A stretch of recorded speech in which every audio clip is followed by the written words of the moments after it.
Former Trump chief financial officer Alan Weisselberg was led into Manhattan criminal court in handcuffs Thursday. A New York grand jury indicted him and the Trump Organization on 15 felony counts of scheming to defraud and evade $1.7 million of taxes over a period of 16 years.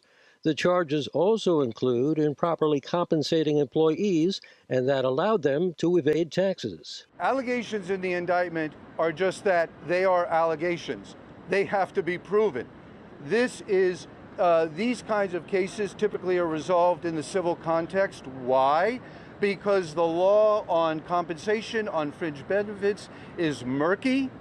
The charges say that Alan Weisselberg and other defendants devised a scheme to defraud federal, New York State, and New York City tax authorities. The scheme allegedly allowed Trump employees to be paid off the books and evade paying tax.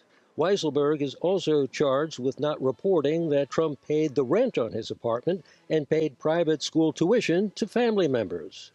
New York State Attorney General Letitia James was in the courtroom and has been working with the Manhattan District Attorney on the Trump investigation.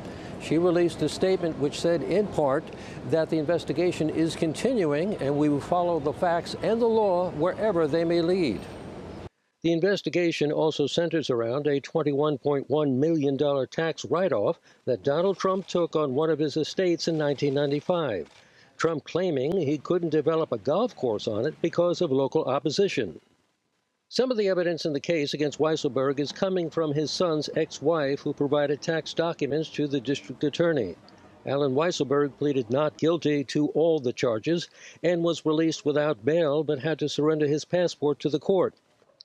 The original investigation into the Trump Organization was started after former Trump lawyer Michael Cohen testified that he paid hush money to two women who claimed to have relations with Trump before the 2016 presidential election. Legal experts believe that it is likely that Cohen will be called to testify against Weisselberg. Frank Uciardo, TRT World, New York.